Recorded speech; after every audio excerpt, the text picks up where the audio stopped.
Okay, hello. Welcome everyone to APSA's Teaching and Learning webinar on strategies for teaching about Russia's invasion of Ukraine. I'm Michelle Allendorfer. I am APSA's Director of Teaching and Learning, and I will be moderating the discussion today.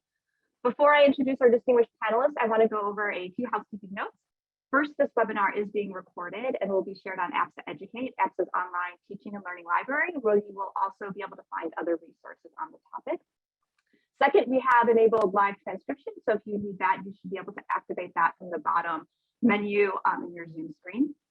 And to submit a question for the panelists, you can use the Q&A function. And we ask everyone to abide by the norms of professional conduct and respect during the session. The APSA Respect campaign encourages professional respect by and towards all APSA attendees and participants at all times. Respect stands for respectful, equitable, safe, professional, and ethical conduct towards all. And now I am pleased to introduce our esteemed panelists for today's webinar. If everyone wants to turn their cameras on. Each panelist will respond to a prompt with some brief remarks and then time for the other panelists to contribute. And we will have time at the end for audience questions. I'm going to briefly introduce our panelists in the order that they'll be speaking today, and then we will get started. So first of all, thank you again to all the panelists for sharing your time and expertise today. Dr. Olga Onuch is a senior lecturer in politics at the University of Manchester. She's the winner of the 2017 Political Studies Association National Sir Bernard Crick Award for Outstanding Teaching. Her comparative study of protest, as well as elections, migration, and identity in Eastern Europe and Latin America, has made her a leading expert in Ukrainian and Argentine politics specifically, but also in East European comparative politics and interregional comparative analysis. Dr. Yoshiko Herrera is a professor of political science at the University of Wisconsin-Madison, where she was the recipient of the Chancellor's Distinguished Teaching Award in 2021. Her research interests include the politics of Russia and Eurasia, social identities, US-Russia relations, international norms, and political economy. Dr. Paul Poast is an associate professor at the University of Chicago and a fellow on the Chicago Council of Global Affairs. His research, writing, and teaching focus on international politics, specifically the political economy of security, alliance politics, and the use of data to study international politics. Dr. Alison McCartney is a professor at Towson University. Her research interests include European politics, German, Polish, and Russian foreign policy, European Union, and civic engagement. She was the 2015 recipient of Towson University's Outstanding Service Learning Faculty Award. And Dr. John Ishiyama is the current president of the American Political Science Association. He is the Distinguished University Professor of Political Science at the University of North Texas and the Piper Professor of Texas. In 2015, he was awarded the APSA Distinguished Teaching Award. His research interests include democratization and political parties in post-communist Russia, European, Eurasian, and African politics, ethnic conflict and ethnic politics, and the scholarship of teaching and learning. Again, thank you all for sharing your time and expertise with us today. Our first question is for Dr. Onuch. For political scientists who are teaching, particularly those teaching undergraduates who might be unfamiliar with Ukraine and the region, can you provide a brief background on the domestic context and politics of Ukraine and recent events that can help us better understand the current conflict from that perspective? Thank you.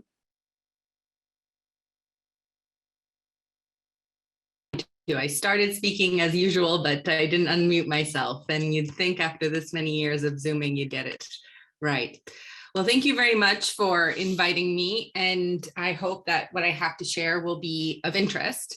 I've been doing a lot of public outreach over the last 20 days.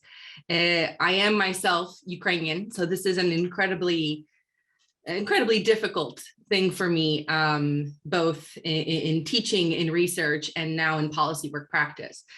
So when I was thinking about today's event and the first question you asked me, I thought the best way to approach this in terms of our teaching is to really avoid three major errors when teaching on Ukraine, when teaching on the Russian invasion of Ukraine, and when trying to make sense of what's happening on the ground. As we know, many people are in awe. They are inspired by the Ukrainian population, by its leadership, and quite frankly, very surprised. Even many of our policymakers realized that they made multiple miscalculations about internal state of affairs in Ukraine, Ukrainian politics, the Ukrainian citizens, and certainly the Ukrainian president, Volodymyr Zelensky. And quite frankly, those of us who study Ukraine are not surprised on any of these points. So these are the 3 points that I'd like to make sure that everyone kind of refocuses in their mind when approaching teaching on the current Russian invasion of Ukraine. First of all, this is, there's a myth of a divided society, that the country was somehow could be divided along ethnic and linguistic lines, and that a conflict, should it evolve in Ukraine, should Russia invade, that certain parts of the country would welcome the Russian armed forces with open arms. The second major error is that there is a perception that this is a typical post-Soviet context. And in that case, also a place where there is a weak civil society, and that maybe perhaps aside from some major protest events, there isn't this real democratic duty, ethos, or people power component, and that this was a flailing democracy at best. And third, really focusing on this idea, this trope of a comedian president. And if I could ask you one thing to walk away from this, is to stop calling Zelensky former comedian, at least give him the honor of calling him an actor at the very least. And everything I'm going to be mentioning is based on years of research, including 11 surveys conducted over the last 8 years, the most recent that was fielded in February 2022. And so importantly, when we talk about Ukrainian society, we have to understand that there is linguistic diversity, but that it does not neatly overlap with language preferences. So the language one practices doesn't necessarily overlap well with language practice, with language preference, with language embeddedness, and very rarely, in fact, does it connect to one's national identity or civic identity. It also, if we actually approach this in empirical, rigorous detail, we note that language practice and language ID also doesn't overlap neatly with political behavior and public opinion. So most importantly, scholarship that is surface level when it comes to Ukraine, and certainly our popular interpretations of Ukraine, underestimates the role of the most central identity in Ukraine, and that is that of civic identity, or state attachment, or as my colleagues Grigo Popelkish and Graham Robertson called it, attachment to homeland. So I will post some links to blogs in the monkey cage that you can use for your teaching. But when you are talking about language, identity, and ethnicity in Ukraine, give the opportunity to your students to talk about the complexity of this, and that it is important to measure these factors on a variety of levels. That there's a difference between the language somebody might speak at home and the language that they might speak at work, and then the language that they might speak in the public sphere in the cafe. And that may or may not connect to their most important political identity, that of a citizen of the Ukrainian state, and that it may not connect or may connect to holding certain policy preferences, such as support for NATO or other Euro-Atlanticist policies, or visions of how the Ukrainian state should look like vis-a-vis Russia. And here, so I think it's in teaching, we often, I mean, when I was teaching this in my class, I would ask students to list all the various possible identities that they have, the different languages that they may or may not speak, the different places that they may or may not have lived over time, and then ask them to rank those identities when it comes to different questions. So when you vote on a particular issue, which identity is most important to you? When you make a decision at the grocery store, are you actually tapping into some identities? To get at the complexity that there could be a multilingual, multi-ethnic context, that people can have multiple different identities, but that their civic duty is the one that gets shored up when it comes to political engagement. The second error, the weak post-civil society. So it's really important to talk about Ukraine in the context of a long long, intense history of protest, action, and activism and civic engagement. This is not just something that came about certainly during the war context. We see people protesting against Russian occupation in every single temporarily occupied city. It's not something that was born about in 2014. In fact, there are multiple protest generations in Ukraine. Since independence, you could identify 4 different major mass protest generations. And so it is not just a question of youth. It is not just a question of certain socio-demographic particularities of who protests. Quite frankly, there's a very large protestorate in Ukraine that goes back several generations since independence. Beyond that, there also is a very long history of dissidentism and anti-imperial, anti-colonial activism in Ukraine. So I think there's a variety of different topics when we teach on the post-colonial context of decolonization. You can certainly apply that to the context of Ukraine. And perhaps if you want to complicate things a little bit in your teaching, you can look to identify individuals such as dissident Ivan Zuba, who passed away sadly just 2 weeks ago, who was a Russian speaker from Donetsk Oblast, which is the far eastern oblast of Ukraine, and yet became one of the most famous anti-imperial, anti-Russian colonialism and chauvinism dissidents of his time. That sometimes the people who fight back against imperial or colonial rule are the least likely characters. And that brings me to my last point, the so-called comedian president. I think it's real shame that many people don't understand the trajectory that Zelensky followed to come into power. He is a lawyer by training. He was an actor, producer, writer of his political satire. We can certainly identify, whether it's in Canada, the US, or the United Kingdom, Germany, elsewhere, actors, playwrights, and also those who host political talk shows as being rather informed individuals when it comes to politics. So not falling for that trope, I think, is really important, and placing that into comparative perspective when we teach. He is, of course, we all heard, he's from the southeast of Ukraine. He was a Russophone, a Russian speaker, and he is of Jewish descent. Again, this wasn't a surprising or odd thing in the context of Ukraine, because almost all the presidents have been Russian speakers from the center or east of the country. And we had 2 prime ministers prior to Zelensky becoming president that were of Jewish descent. But nonetheless, again, complicates the story around identity and civic identity specifically in Ukraine. And I think when just to mention 2 last points about Zelensky, a lot of people talk about him as this unexperienced politician who became very impressive all of a sudden, and he is able to communicate and rally his population.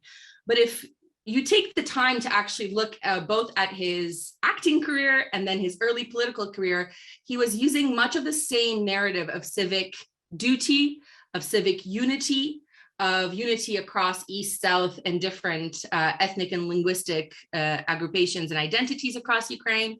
And what I would recommend in your classes is to actually have a look at the sitcom that he was the star of, where he played a normal guy turned president, and monitor the discourse of civic duty and civic engagement that he repeats throughout that show.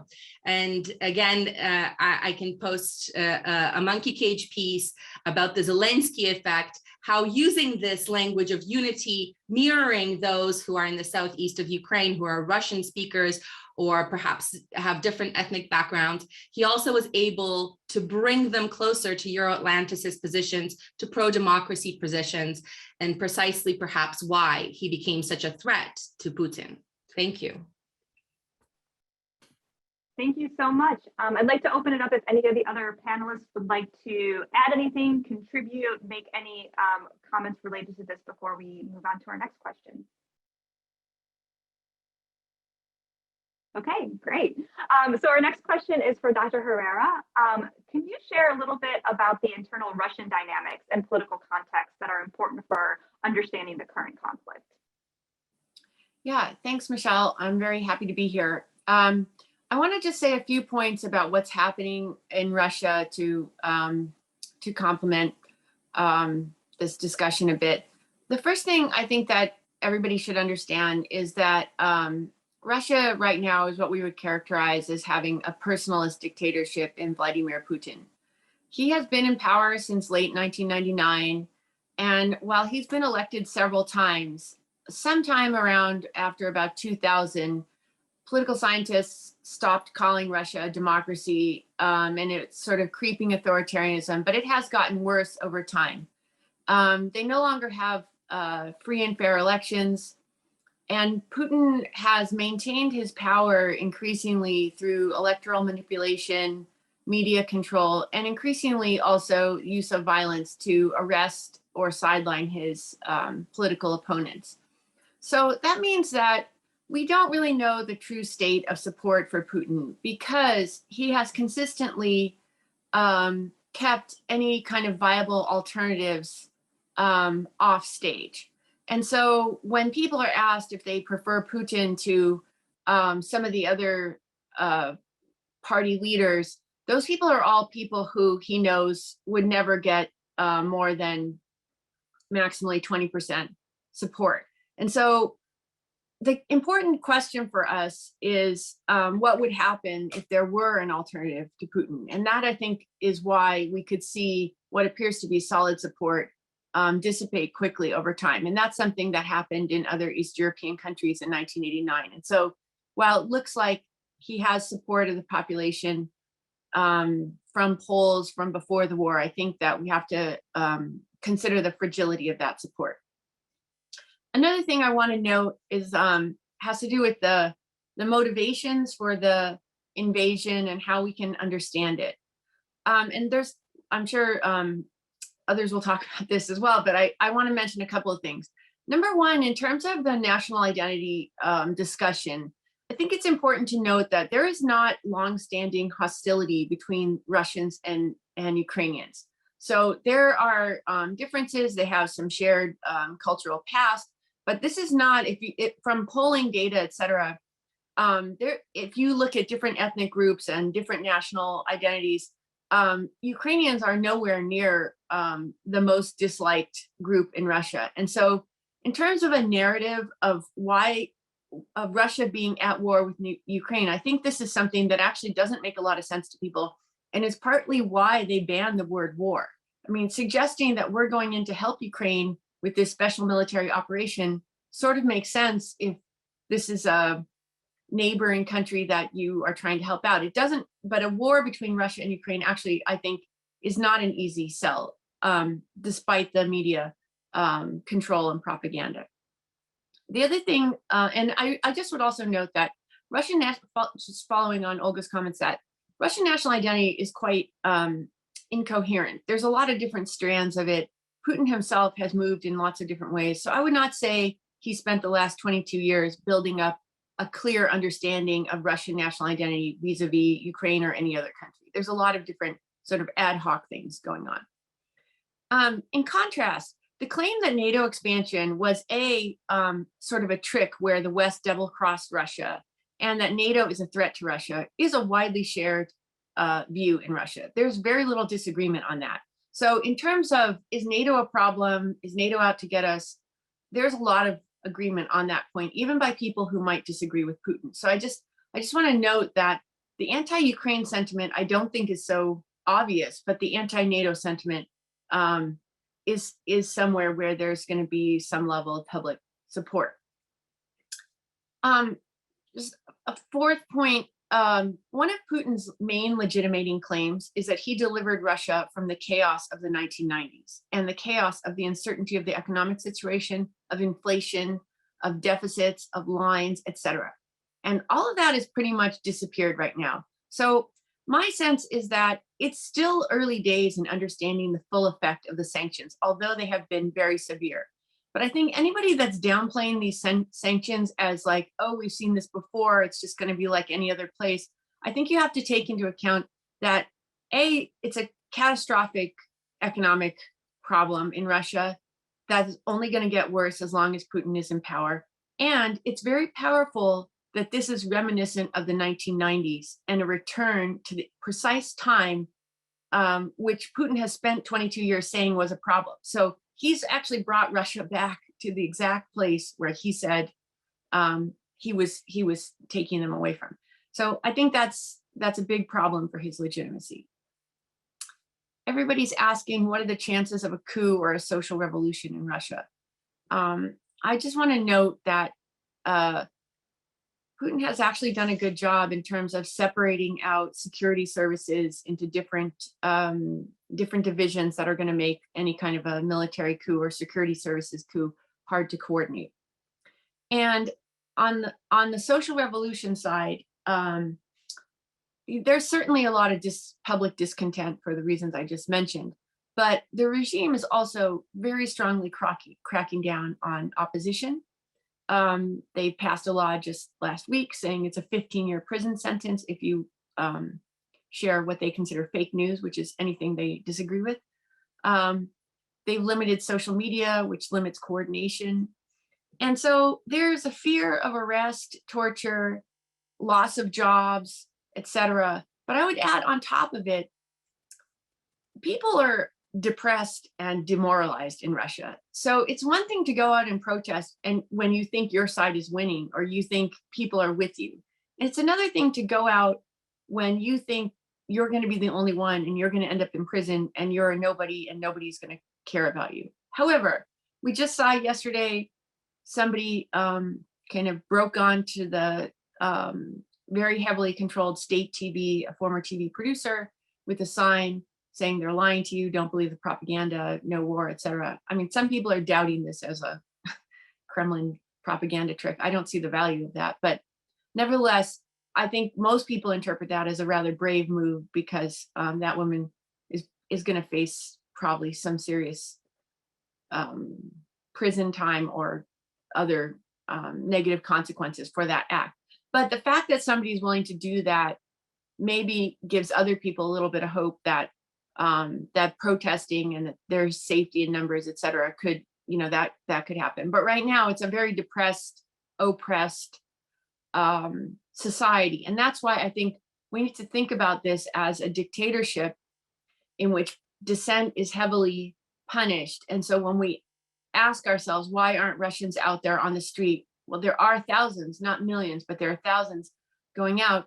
I think we have to consider that it's a difficult decision for people to make because they're probably facing the most likely outcome for individuals going out is punishment. And finally, I just want to end with a couple of questions, I think, for political science that maybe is going to connect to some of the other points. I think this case in Russia is going to tell us something about how authoritarian regimes maintain power, about media, about violence, about electoral manipulation over the years.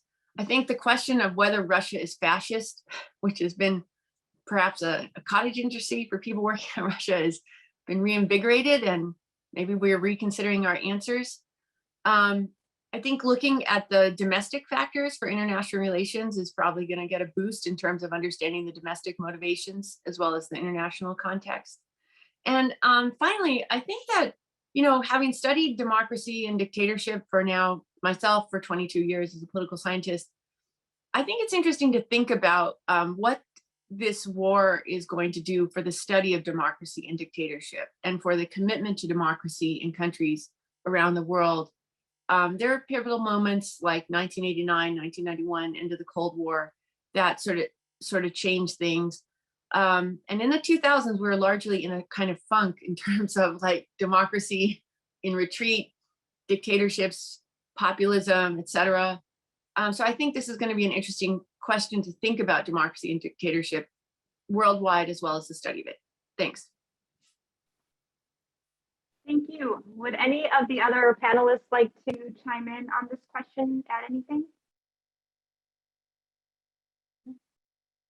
Okay, I think we'll go on to Dr. Poast looking at the international relations perspective. So what are some of the key things we need to understand from that perspective? Thank you. First of all, can you hear me okay?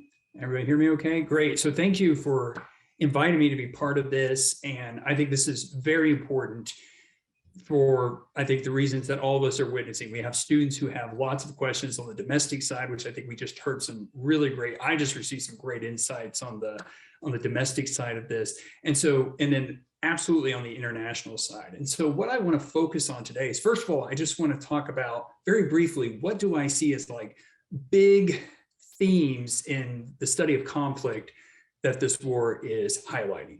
But the main thing I want to talk about, and maybe some of you who follow me on Twitter might suspect I want to talk about this, or because of my university affiliation, you might suspect I want to talk about this, but I want to talk about what we could call the Mearsheimer controversy regarding this, and how to approach that in the classroom, and how I've approached that in the classroom, not just being at the same university, but also being a colleague and indeed a friend with John Mearsheimer. How have I gone about handling this?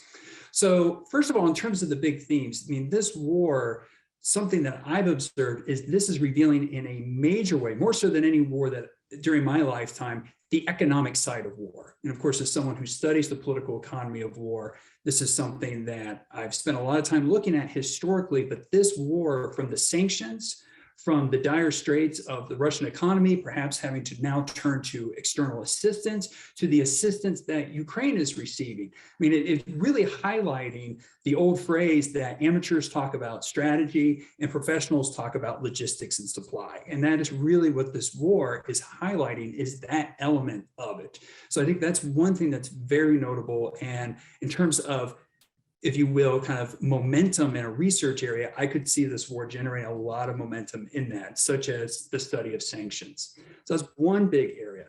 A second one, and this is something that quite honestly was kind of already a bit on the way out, and I think that this war has even added further momentum to it.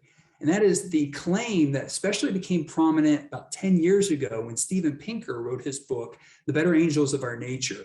And he made the claim about how war is on the way out, the decline of war and so forth. And I think that this, I mean, there was already lots of evidence to suggest otherwise, and I'm not going to go into details about that, but I think this war has made very vivid to a lot of people that yes, war can happen. And indeed, the unpredictable nature of war. I mean, there's lots of things we could talk about why we would see that this war could break out. But one point that's been raised time and time again by scholars who study this is that the large scale wars that really skew our data on this are in many ways unpredictable, and they can spring out of seemingly nowhere. And though this conflict didn't come out of nowhere, the scale, the size, and the potential, I think everybody's kind of recognizing the escalation risk of this war. It really makes real that, wow, the difference between a long peace and a major war, that's almost a knife edge difference, and that there can be just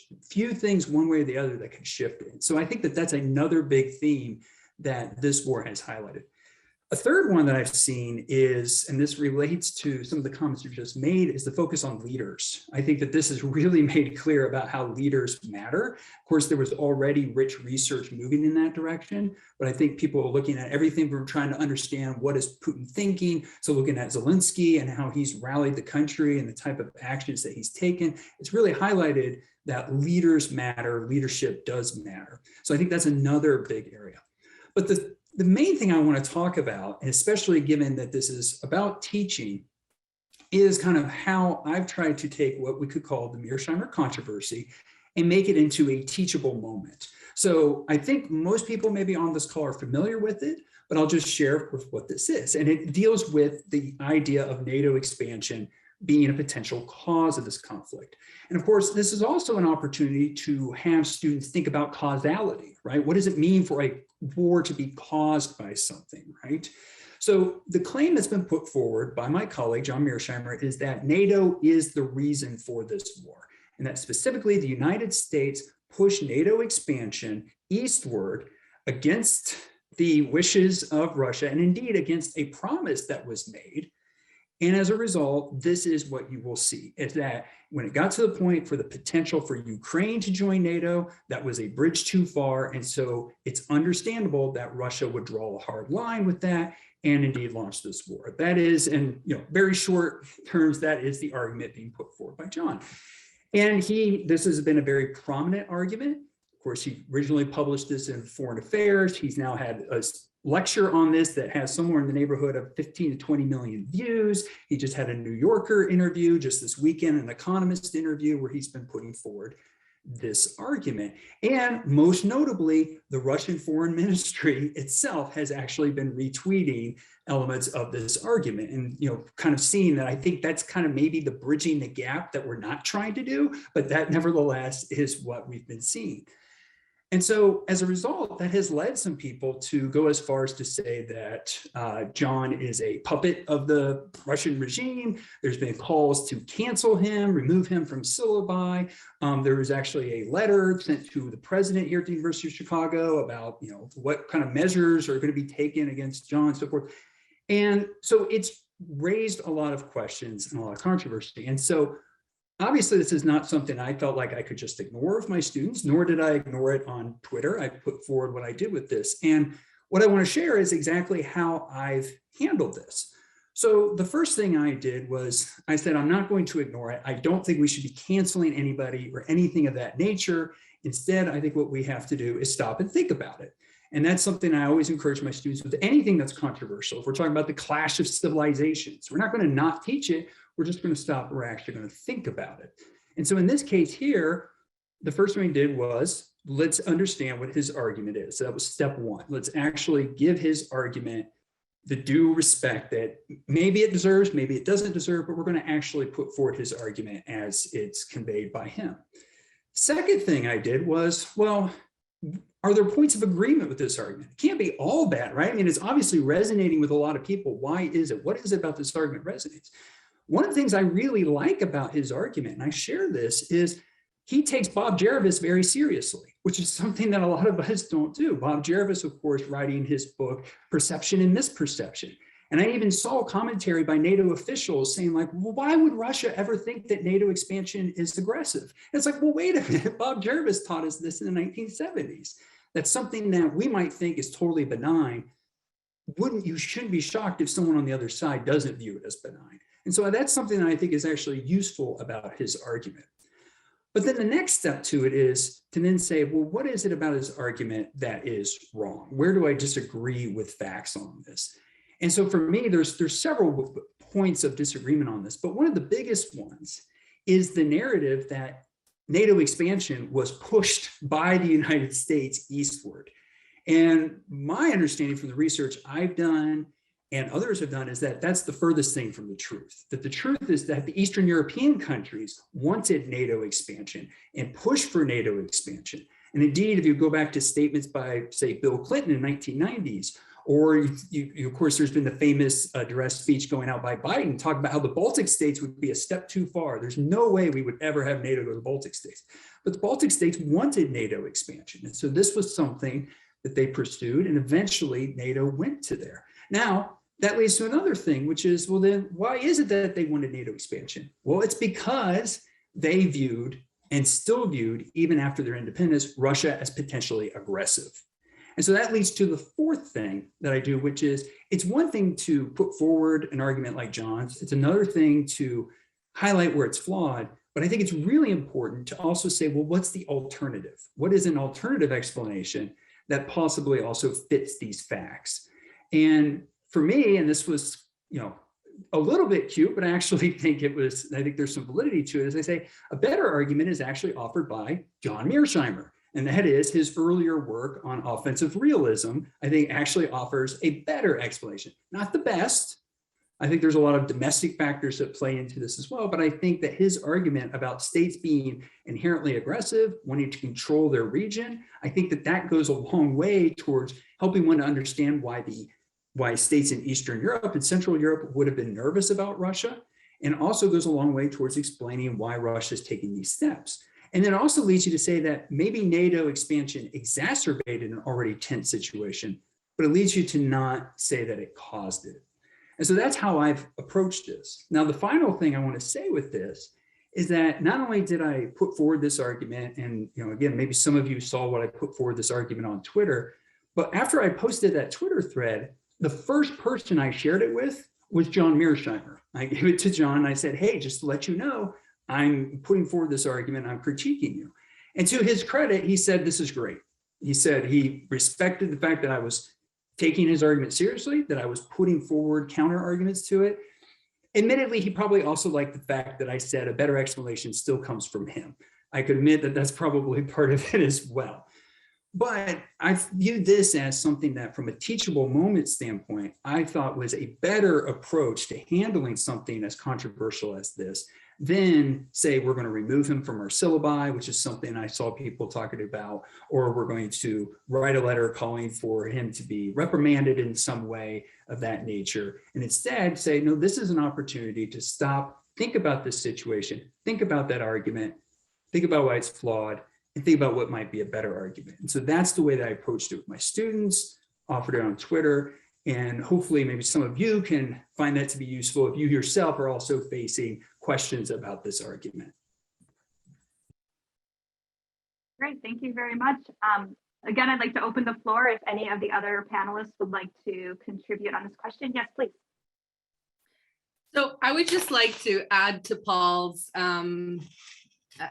comments about if you're really taking the idea of tracing the causality and whether causal tracing of a variety of kinds that you can perform here, I think it's important to ask our students what happened when it comes to NATO expansion in 2019, 2020, 2021, 2022 that makes this argument actually stick. Because for immediate cause and effect, there has to be something that NATO was doing in those immediate preceding years. And we see actually very little action on NATO's side, whereas the agency factor, the ordinary citizens factor is different. Ordinary Ukrainians came to want to become members of NATO, right? So NATO can still be part of the cause, but it's from a different source, from an internal agency, ordinary citizens-based source. Can I also just add on, I think just from the Russian domestic politics point of view, I think the antipathy towards NATO expansion, I would say, is almost a constant. It's been there for a long time.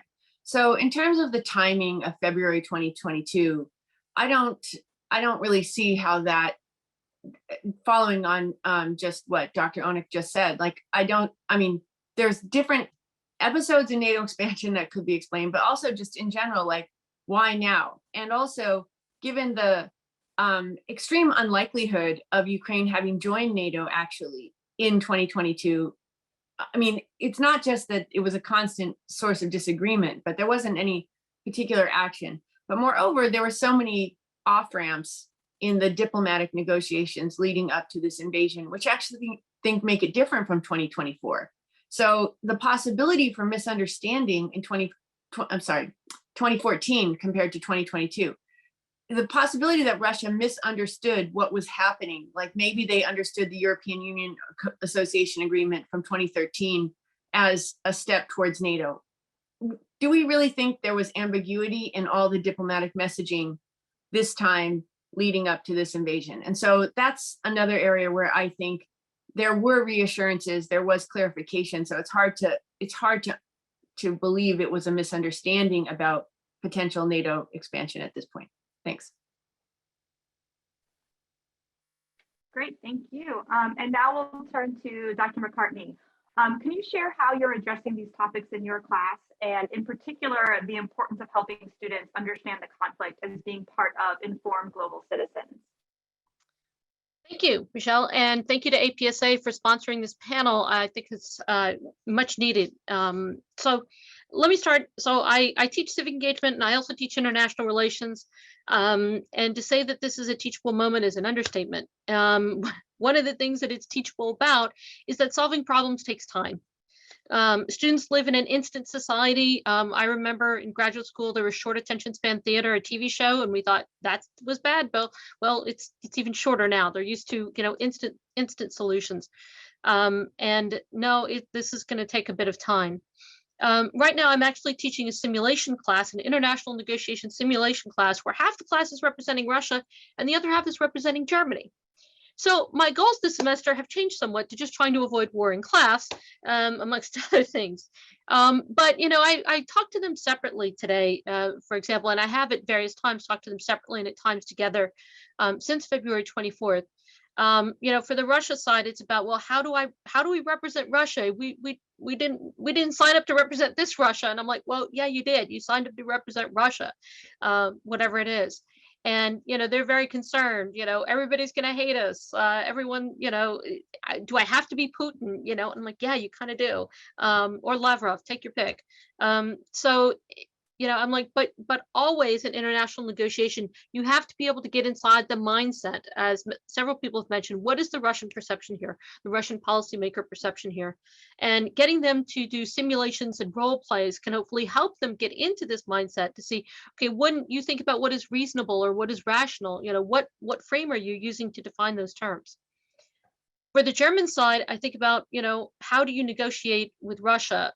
As Olga and others have mentioned, there's this complexity to international relations that we can't forget. Not everything is the war in Ukraine. There are several issues and areas that these countries are all continuing to cooperate every day. So there are other areas that we can cooperate on without just focusing on condemn Russia because of Ukraine and just going with that. Another thing that I want to emphasize to them that, even in this situation, the military is a tool of foreign policy, not its master. If the military becomes a master of your foreign policy, whether you are a dictatorship or a democracy, you're going to have troubles, because should be just one of many tools to pursue your country's national interests. And it is instead diplomacy that ends wars. Military may push that along, but how a war actually ends and what the aftermath looks like is really dependent on diplomacy. And this diplomacy operates on multiple levels. There are the high levels that you might see conferences of and so forth, but I try to emphasize to my students, there are diplomatic negotiations happening all the time on all sorts of different levels for all aspects, whether it's humanitarian corridors, taking care of refugees, keeping the lights on, whatever it may be. Diplomacy is happening constantly, and all of our diplomats are working around the clock. I'd also like to raise another kind of diplomacy that I think is really prominent in this particular situation and that connects to civic engagement, and that's the diplomacy of the average person.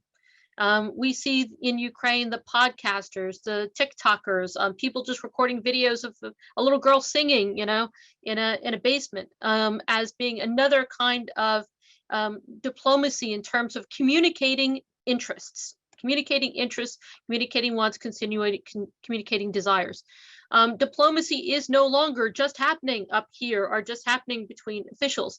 It's happening every minute of every day through our phones and our students' phones and the people in Ukraine, their phones. So this diplomacy on multiple levels, I think that'll be another interesting area for us to study as political scientists after this conflict, or even as it's ongoing, in terms of what are the effects? What are there any different and significant effects of this kind of single person or small group diplomacy? But it also leads to the point of civic engagement. There are a lot of Ukrainians who are very civically engaged, to say the least. It's not just throwing Molotov cocktails that makes you civically engaged in Ukraine. It's the grandma with the handful of sunflowers. My goodness, who wants to stand up to her? Really. But in terms of our students, we need to help them recognize this moment in history. We need to recognize this moment as a moment to fight for democracy. The fight is not over, not now, not ever. It's a constant ongoing fight, regardless of what kind of society that we're in. We're not always faced with these, Red Dawn kind of moments of fighting for democracy. Instead, we need to think about how we are continuing to work to improve and to fight for democracy every day. I think that we need to also think about working with our colleagues and our students to really teaching our students how to be civically engaged in a moment like this.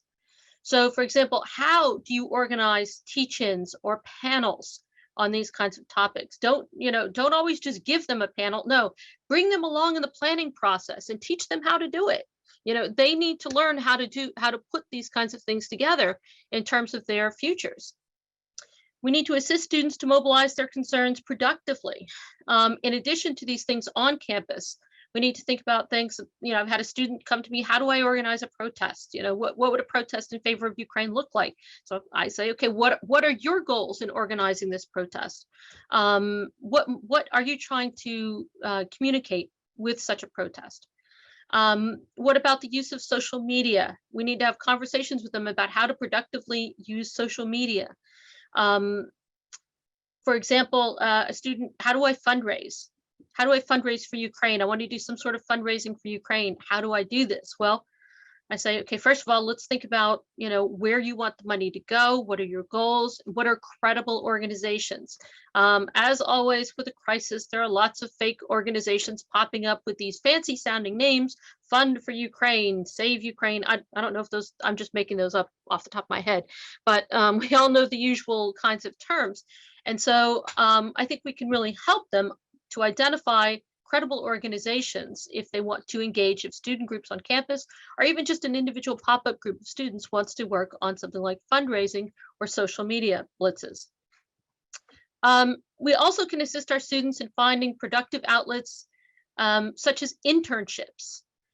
This is a prime time for getting involved in internships. Summer's coming up. There's still a lot of organizations looking for people to work for the summer. And I think about organizations like the International Rescue Committee, which has offices all over the country. And this is a way that they could get involved to work in not just, Ukraine might be the thing that motivates them to get involved, but it could be an opportunity to raise consciousness for all refugees and asylum seekers arriving constantly.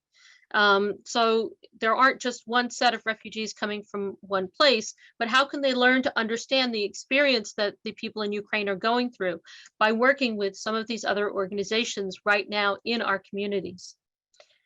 And then the final point I'd like to raise that I think we really need to emphasize in terms of our civic engagement pedagogy is information literacy.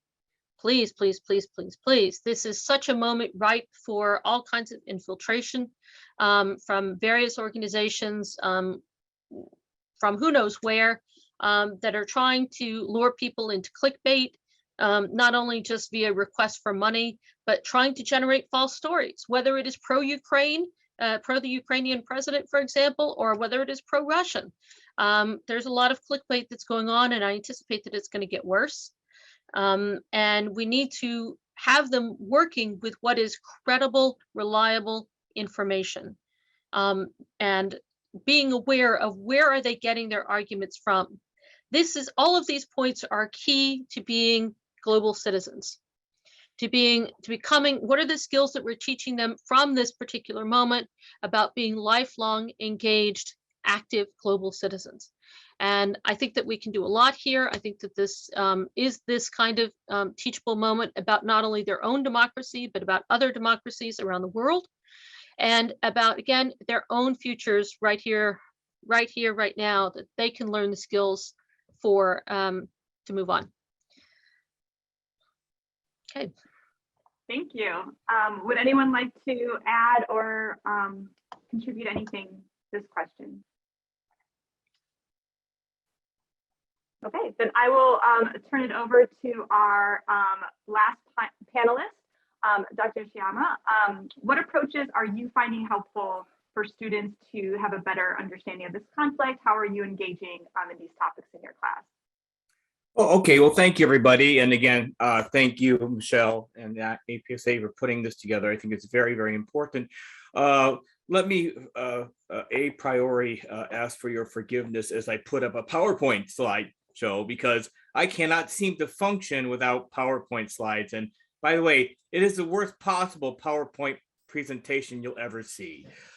It's full of text. There are no colors, there are no tables, and I read off of them because they're largely my notes that I put together over the last 48 hours. So if you bear with me, I'm going to share my screen. And again, I'm technologically challenged, so I hope this works. Voila. Let's see. Where is that thing? There it is. I think that's it. Oh no, okay, I need to switch views. All right, go away. Okay, you can kind of see this, right? Is this a full screen or my note screen? Anyone see it at all? Yeah, it's the note screen, but or it's the next slide there, but that's okay. It works. Let me try one more thing. I mean, sorry. Again, as I said, I'm technologically challenged. Okay, this should go away so I could probably see the top of this, but I don't know. Ah, hell. Well, okay, I'm just gonna go ahead and do this one more time. How about if I just leave it that way? Is that good? Okay. That works. Okay, well, as I said, I put together PowerPoint slides because that's the only way I can organize my thoughts. And I'm going to read off of it, and I'll try to be quick. And unfortunately, Michelle, I'll probably take a lot longer than the 5 minutes you've allocated to me, but I'll read very fast. Okay. Today, I'm going to talk about the war in Ukraine as a teachable moment. In other words, how we might make it translatable to our students. And so, some general observations about teaching this material. I think we need to remember that the crisis was probably the first time most of our students have faced an international conflict that potentially represents an existential threat to them. I'm old enough to remember vaguely my parents talking about the Cuban Missile Crisis, although I don't remember it because I was 2 years old then, but there was a palpable fear of a nuclear war in the 1960s and into the 1970s. And I remember the air raid drills that we used to conduct in elementary school. That carried over through much of my early years. The real fear that the world as we knew it could come to an end at any moment. I don't think doomsday is around the corner, but I must admit, I feel a sense of dread that I have not felt in over 35 years. I do sense a sense of bewilderment on the part of some of our students, apathy for others, and confusion generally over what is happening, accompanied with some measure of anxiety, but also a great desire to understand what is happening and to make sense of it. I also do think students know very little about this part of the world, in the post-communist world and the former Soviet Union and Eastern Europe. A lot of what we talk about in as political scientists is lost on many students sitting in my intro classes. But in fact, the most curious are those who are in my intro American politics classes, who have heard a lot about this stuff on the news, but can't make any sense of it. Now, you may know that in Texas, all of us are required to teach American politics, including those of us who have no training in it, including myself. Most students have never heard of Ukraine, let alone the heirs of Bandera, or why Putin talks about denazification when the president of Ukraine is Jewish. They can't make sense of that. I think it is incumbent upon us as teachers to help students understand what is going on and why it is happening and why it is important to them in very concrete terms beyond just rising gas prices. What is really important, I think, is to explain the context and the background to the crisis.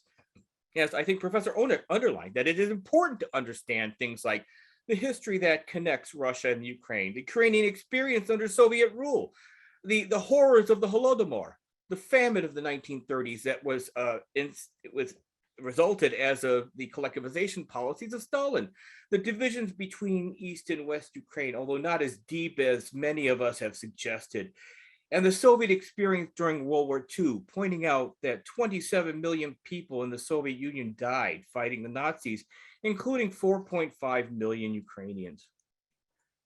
Also, I think it's important for students to understand recent events, perhaps previous revolutions like the Orange Revolution, but also terms that are used on the media, the Budapest Memorandum, the Bucharest Declaration of 2008, Euromaidan and the revolution, or the Revolution of Dignity in 2014, the annexation of Crimea, the war in the Donbass, and the Russian security idea and its relations with the, quote, near abroad, which is a Russian term to connote that the former Soviet Union is their sphere of influence.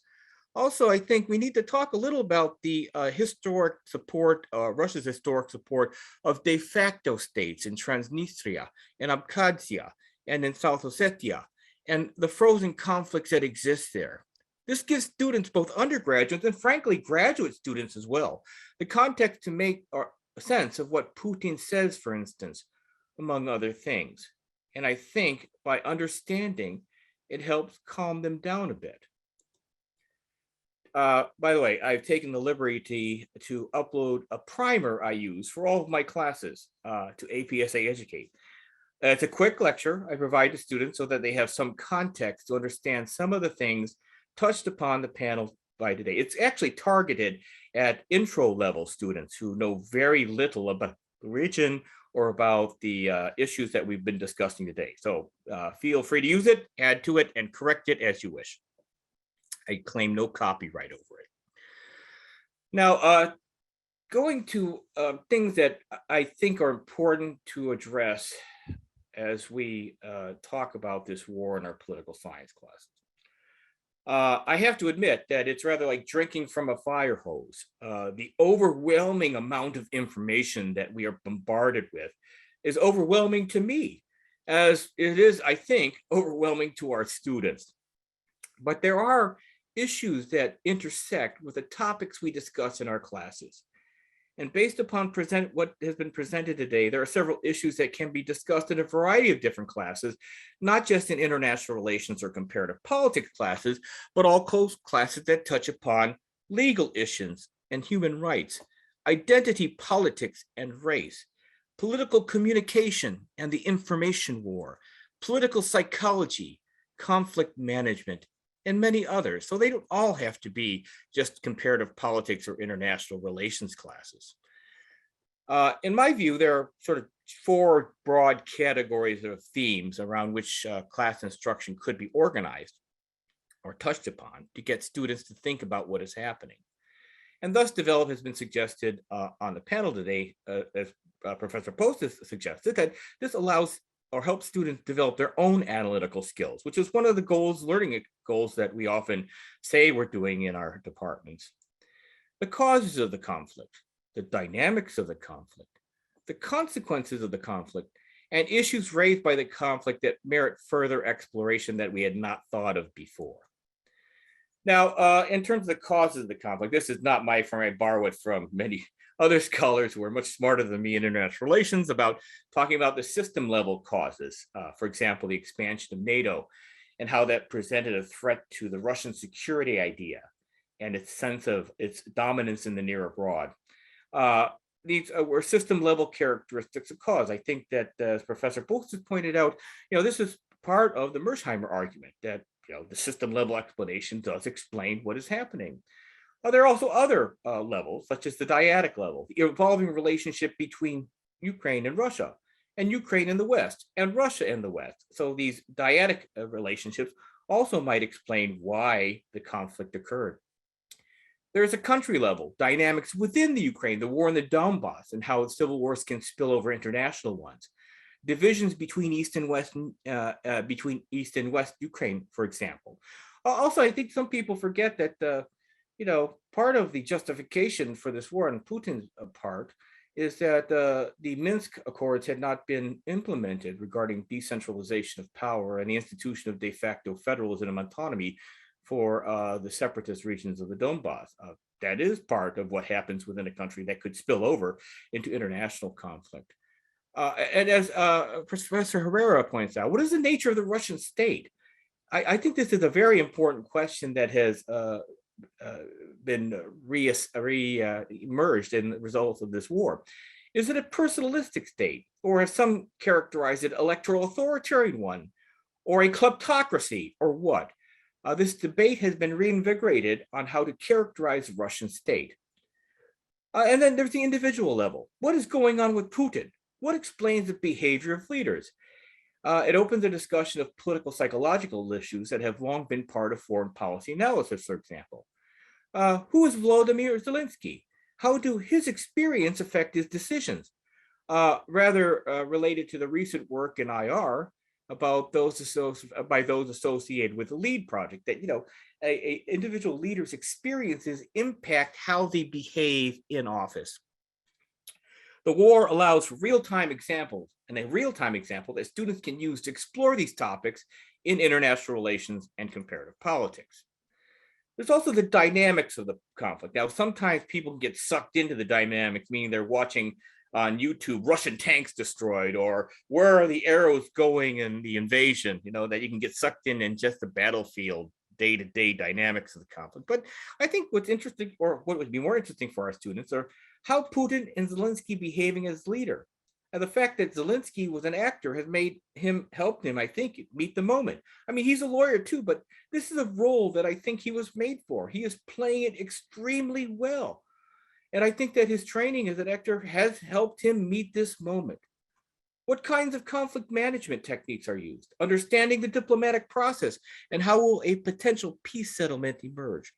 Do sanctions work when a conflict is ongoing?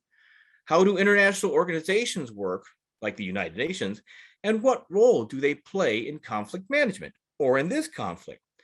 What are the role of regime elites in authoritarian regimes? What kind of elite management techniques has Putin used to maintain the support for this ongoing war? And then third, the consequences of the conflict. How will this war affect the international order? Some argue that it will fundamentally change the values that we have held in the post-World War II, that has held the post-World War II order together, including the inviolability of sovereignty and territorial integrity, and the norm that borders are not to be changed. How will this affect trade relations and the international economic order? How will this affect the future idea of NATO and the very idea of collective security? And how will this affect China's standing in the world and its relationship with the West? How do dictators survive crises? Which is related to the question I think that Professor Herrera raised. Will Putin survive? How will this affect globalization and international integration? How will this war affect both Ukraine and Russia, both in the immediate term and in the longer run? And will Russia collapse like it has done before into a new time of troubles? What will be the effect of this huge humanitarian crisis, not only in Ukraine, but also with the surge of millions of refugees relocating throughout Europe who may not be returning to the Ukraine? There are also many normative issues raised by this conflict that can be explored in our classrooms.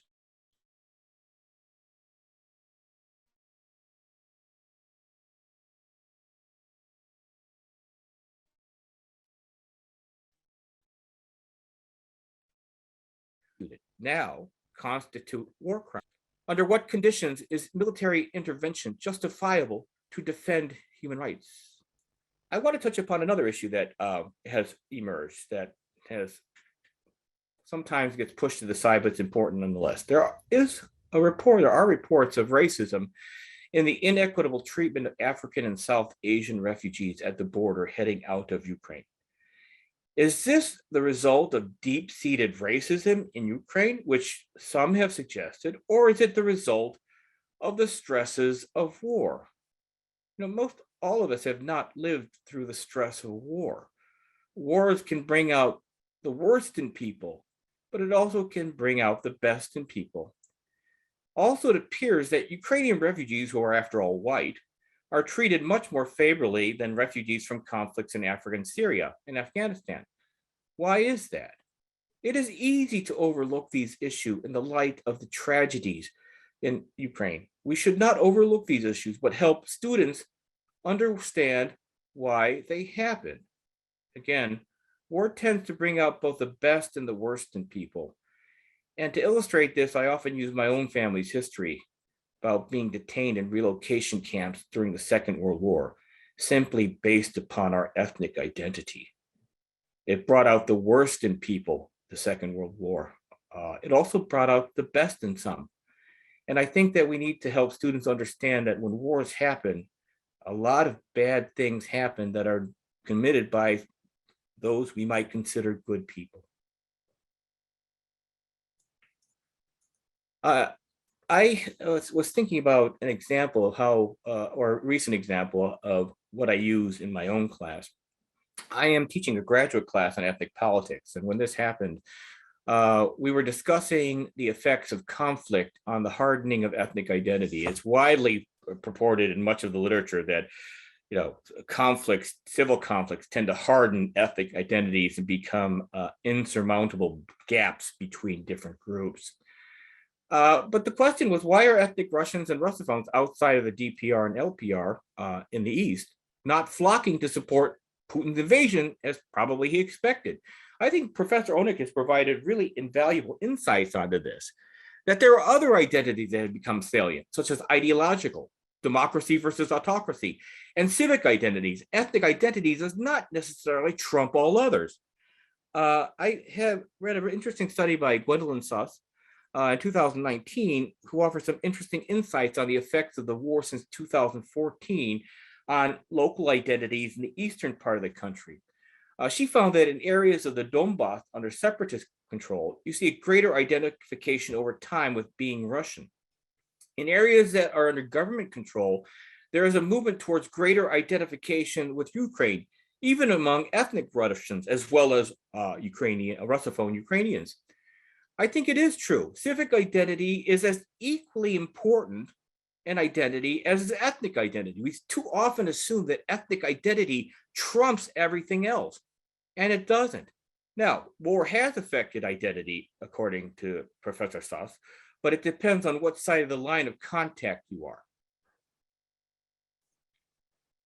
These are just some of the ways in which the war in Ukraine can be used to highlight some fundamental issues important to us as political scientists.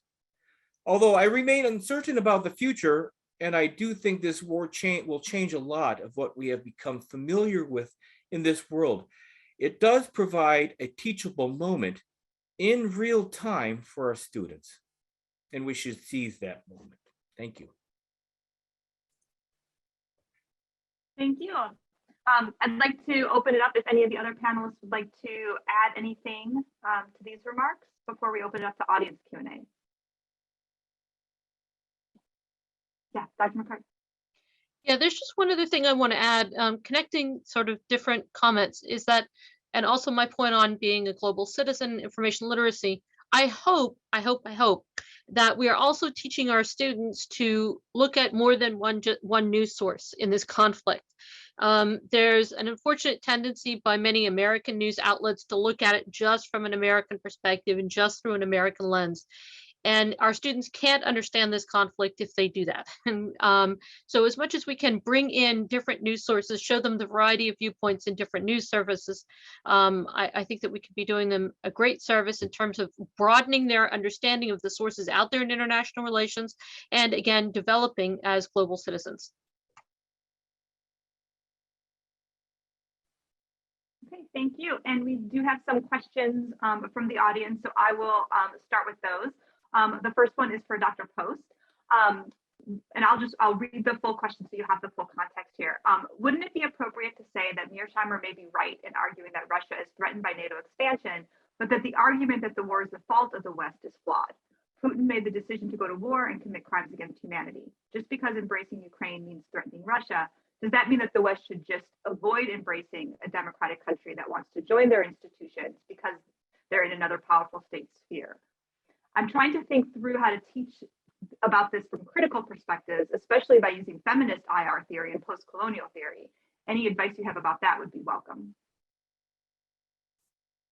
That's a great question. And I would say, starting with the first part of it, that yes, I think there is a lot of validity to the idea that Russia is going to perceive NATO as a threat. I think that that's understandable. And that goes back to what I was bringing up regarding the Jervis, the use of Bob Jervis' perception and misperception, right? That, well, and again, this is comments made by NATO officials. Why would Russia perceive NATO expansion as being, but we're just trying to consolidate democracy. We're just trying to protect these. And it's like, no, you have to put yourself on the other side there and see, okay, here's an alliance that was created against us, and now it's moving into what used to be our, quote, sphere of influence, the near abroad. So you could understand from that perspective why they would perceive it as a threat. But I think he's exactly right. So then say, but why would that lead to war? Why would war, in a war of this nature, be the response to that?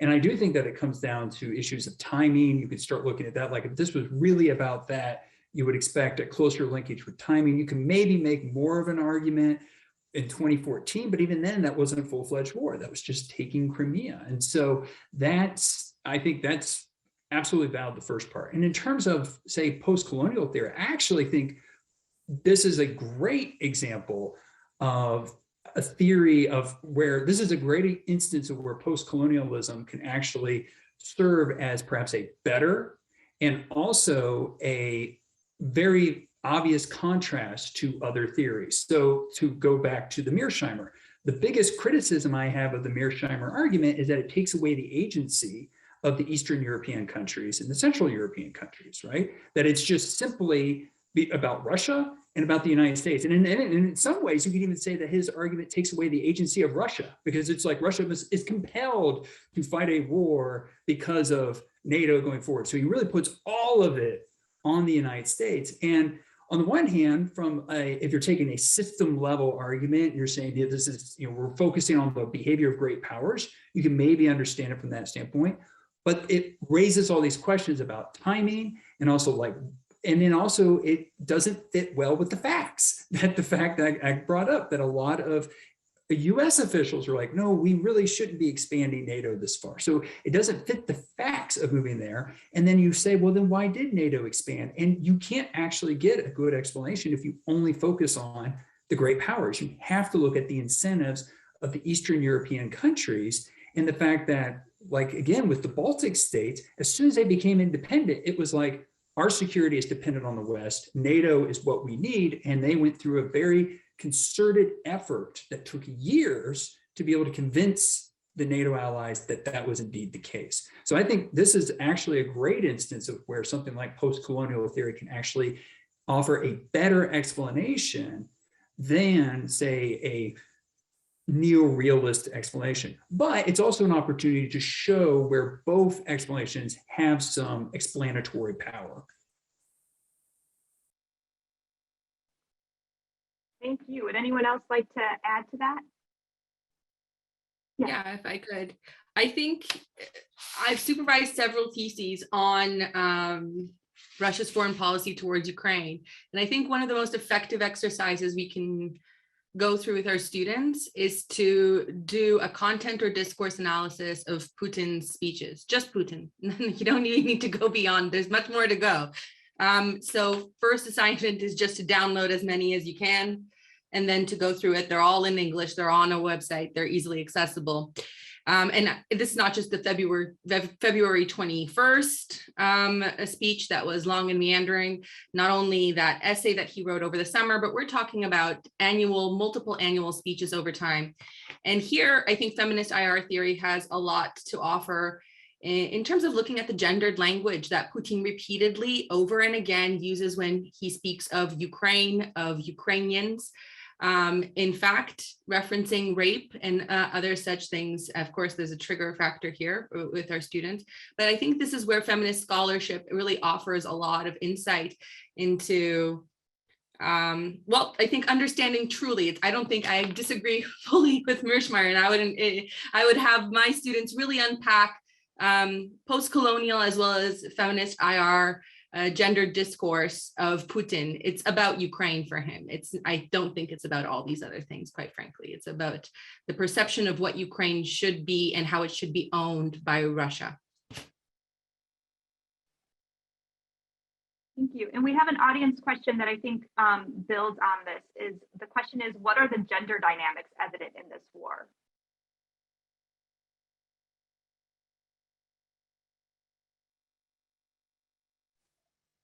Can I just mention, I think that this is a good question, and there's going to be a lot of different ways in which gender plays out. I think one obvious thing is on the migrant question, the separation of families, of women and children versus men.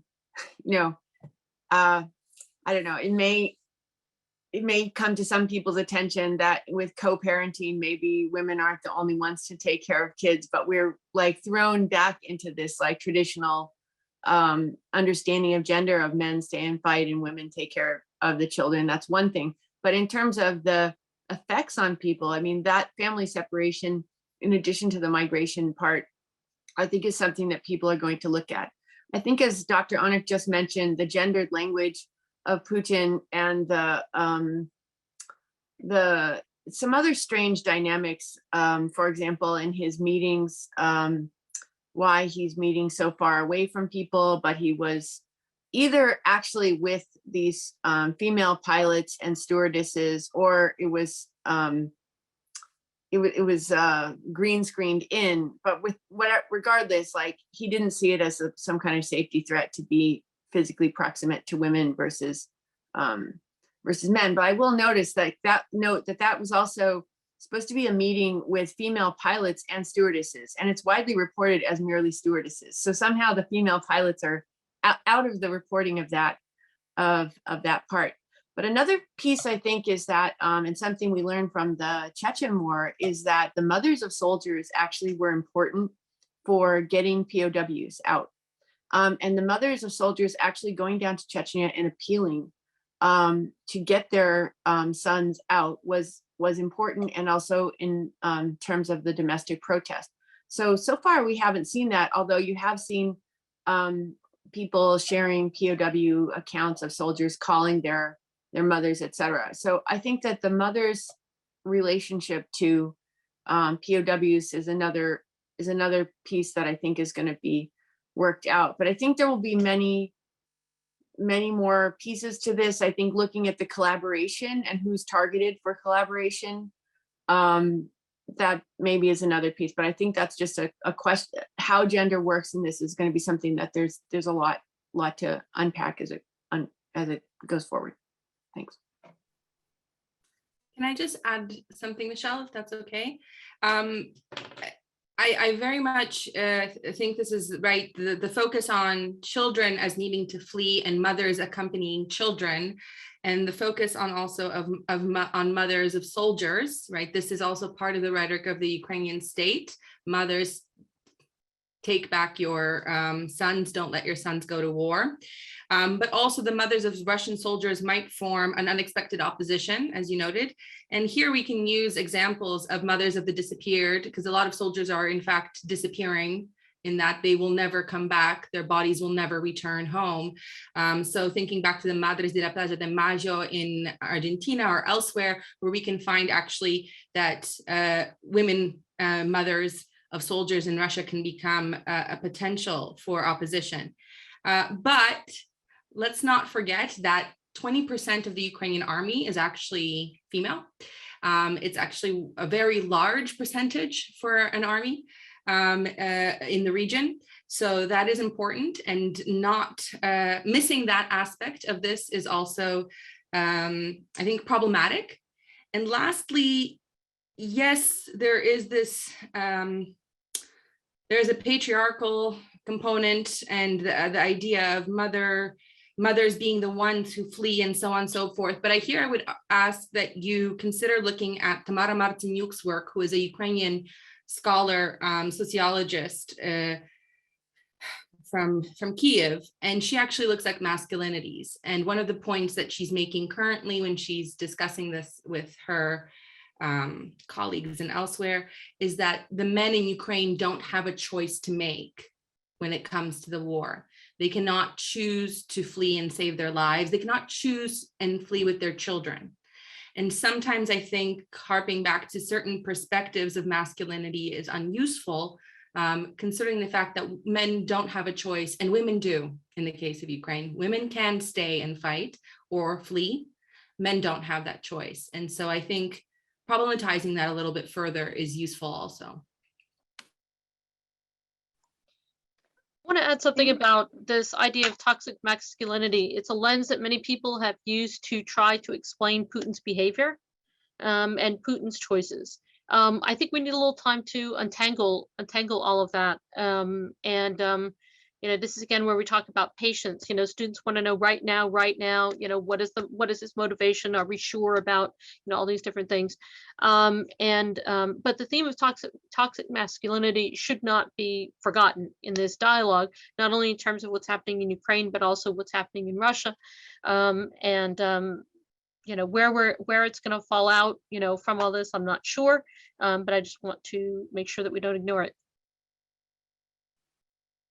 It's an important theme in political leadership, unfortunately. Thank you. And another question, and I think this could be anybody who wants to chime in on this one. The question reads, one of the reactions I've seen to the Mearsheimer controversy is that we shouldn't be treating an ongoing humanitarian catastrophe as an abstraction or a data point with which to assess the value of different theories. As John and Alison noted, there are normative concerns we could instead prioritize. So how do we balance theoretical and normative concerns when teaching about these ongoing events?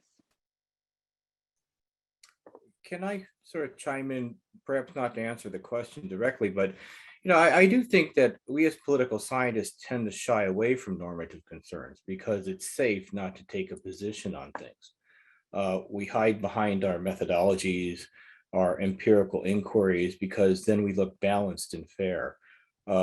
At this point, I don't think that's adequate. I think that we do have to embrace the normative concerns about, this is a horrifying tragedy and there is wrong being done. Now, there's that, of course, but I think we have to discuss this with students, that there are normative values we hold. And then part of it is, as I think Alison mentioned earlier, is the defense of democracy. That is a value, and we should be proud to stand up in defense of that. I think there are other normative concerns too. I find it problematic that there are differential treatments of different types of refugees. I think we have not discussed that. I think in the weight of the tragedy that has been overlooked, it is of great concern to many of my colleagues in the global South, for instance, who express concerns over differential treatments of their students at the border with Poland. It also raises the question, is our system of handling refugees adequate to meet this crisis, which is essentially very decentralized? Individual states make decisions about whether refugees will be resettled. Maybe that has to be completely rethought. I agree with the comment that the normative concerns are equally important for our students to consider, not just the results of our empirical research. But I do have a tendency, and I'm guilty of this as well, I have tended to shy away from sort of taking a normative stance on things, thinking that was most balanced, and I should be balanced in the classroom. But I think we might rethink that now. There is something that we do value, and that we should express that to our students. I agree. And, bringing this into, our domestic politics, are we sitting here and crying over Ukrainian refugees in Poland, but not paying attention to what's going on our own southern border and what's happening there? And the treatment, are we as a country both talking the talk and walking the walk in what we do ourselves? And this is something that leaves us open to criticism globally. Is that, well, we go out and we preach and we wag our finger at other countries about things they're doing. But what are we doing here at home? What are we doing on our border? What are we doing in our cities? How are we really living up to the ideals of democracy or not? This is a great opportunity to examine that. Absolutely. If I think there's nothing wrong in a moment of extreme horror and tragedy to talk about the humanity of the situation. And I think our students yearn for those discussions. I think sometimes if we try to hide behind theory too much or try to empiricize everything, that's when we actually lose our credibility as educators. So I think in these moments, as much as it's possible. And to the point on refugees, I think there's a difference for those of us who are in the European continent. It's a slightly different conversation to those of you who are in North America. Certainly having conversations about refugees coming from Central America into the US is a different story, because it's the regional regional displacement or regional refugees. When it comes to the European context, the European continent, there is this, and when we explain what happens with displaced people from the Syrian war, we have to also talk about that the broad majority of displaced people stay in region, right? And so we have to talk about that empirical aspect also. So it's not in Europe that Europe just doesn't accept certain types of refugees. This is the direct border of a conflict, and Europe hasn't had that since the 90s, right? So I think that's an important empirical aspect to this. But also, I think the nature of the displacement itself. So for Syria, it took 3 years to get to the 3 million mark of displaced peoples. We are at the 3 million mark within 20 days. And that's within region, right? That's within region. So I think that combining the normative questions that we must ask ourselves and the questions about the equality of different types of displaced peoples in our asylum or refugee schemes, we must also talk about the scale of what's happening and that this is the likely not the end. So it's, I think that is also shocking to many policymakers, and they're making sudden decisions in the moment. I'm involved heavily in those decisions and working with the UK government. And there is this sense that things have to be done in a way a great deal faster because Poland can't handle the number of individuals that have simply crossed the border. So I think governments are also worried about other factors related to the displacement of people. Thank you. And I think we might have time for one more question. And this is probably for Dr. Herrera, although others could answer it as well. Is there any data that can tell us what percentage of Russians are buying Putin's propaganda regarding the war and what percentage are against it? Are there any other indicators we could rely on to estimate how much support there is for the war? Well, there is polling, and there was polling even right after the war started. But I mean, I guess I think the timing is quite critical because, as Dr. Onuch just noted, like it's been 19 days and there's already been like a huge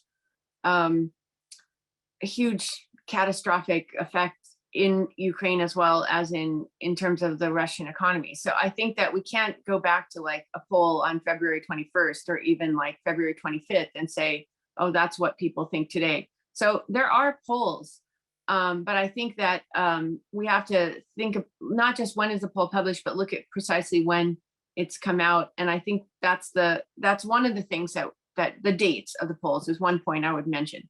The second is that I think it's really important to be looking at the non-response, because people who are going to be critical of the government, given the crackdown, I don't know who's going to feel comfortable today on a phone call saying, I don't support Putin. I mean, why not just hang up on the person and not take that kind of a risk? I mean, what's the benefit of the poll for anyone saying they're going to oppose Putin?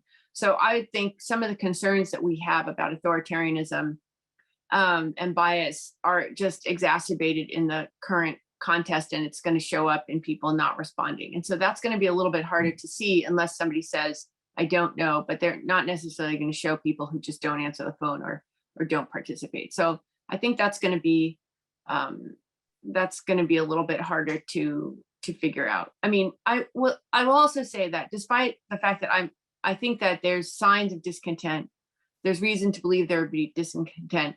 There is also a lot of people who have a kind of identity connection with Putin and are willing to stick with him no matter what. I mean, to some extent, it's a little bit like Trump supporters in the U.S. context, that there's a lot that can go wrong that would not diminish belief in things that he's saying and support for his policy. So I don't want to give the impression that everyone is anti-Putin and they're just afraid to say it. There is a segment of the population that supports Putin, but we just don't know in terms of the divisions, like how many are in that category of support no matter what versus support given that he's doing an okay job with things, and he's not in that doing an okay job. And so that's where I think the change in support might be, but it's hard to measure at this point. And I think we can add that even the smallest acts of what we consider civic engagement could be quite dangerous in certain places. I mean, there are reports of them stopping people on the streets to go through their phones and delete things on their phones.